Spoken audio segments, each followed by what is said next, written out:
I almost did myself, you know, and that's why I had to see a little bit. I almost did myself. Turns out, not only was he trying to set me up, but came this year in August, him and his mom put me in a hospital after they spent 2 years abusing me. Him and his mom, and this is my little brother we're talking about. They put me in a hospital, one of the worst. And I told you about the hospital, one of the worst hospital I can think about. They put me in there, and all I was trying to do was help both of them. You know. Let me give you a little bit of what I was doing when I was here for those 2 years, because it's not up. I'm still here, so I'm gonna give you a little bit of what I was doing for those 2 years.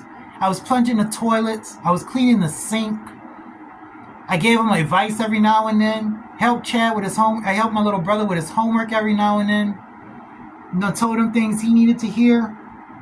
You know, I cleaned the sink, cleaned the toilets, cleaned the dishes, cooked. I did everything. I took the trash out, got the mail. I did everything I could do. You know, I was an at-home son, if there is one. I was an at-home son, if there is one.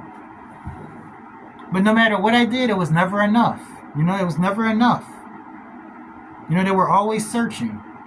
And that's why I can tell you that sometimes if you really love somebody, you gotta let them go. You gotta let them go. Because just because you love them doesn't mean that doesn't always mean that you're gonna get. That doesn't always mean that person is gonna love you back the way you love them.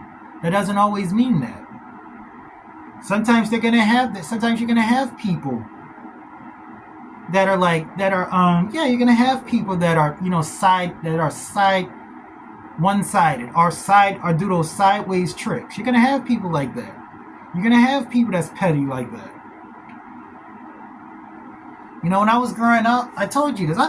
When I was growing up, my whole family was malicious. They would manipulate people just to use the bathroom. You know, they would manipulate each other just to use the bathroom. And that's what I saw growing up, you know? How do I know this? Because I was their main target. I was my family's main target growing up. So I can tell you this. And I tried to get my little brother out of that. But he had other plans, you know? And that's why I'm the way I am now.